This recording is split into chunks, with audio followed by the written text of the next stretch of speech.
আসল সুখ কোথায় জানেন? অন্যের মুখে হাসি দেখার মধ্যে সুখ। আসল শান্তি কোথায়? অন্যকে ভালো রাখার মধ্যে সুখ। আমরা পাই না কেন জানেন? আমরা অন্যের মুখের হাসি কেড়ে নিজে হাসার চেষ্টা করি, অন্যকে আগুনে ফেলে নিজে অ্যাসির মধ্যে থাকার চেষ্টা করি, অন্যকে বেইজ্জতি করে নিজে ইজ্জতে থাকার স্বপ্ন দেখি। কখনো পাওয়া যাবে না, কখনো পাওয়া যাবে না। কারণ রবের বান্দাকে, রবের সৃষ্টিকে যে কষ্ট দিবে, রব তাকে কখনো ছাড়বে না, রব তাকে কখনো ছাড়বে না, রব তাকে কখনো ছাড়বে না।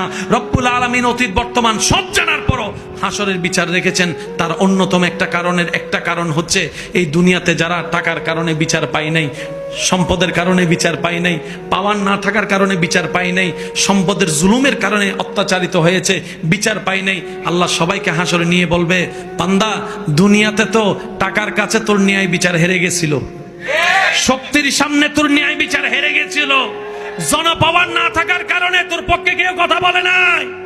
ও বান্দা, হাসরে আনছি আমি, আল্লাহ আছি তোর পক্ষে, এবার আমি ন্যায় বিচার করেই দেখাবো। আল্লাহ আমাদের সবাইকে বুঝার তৌফিক দান করুক।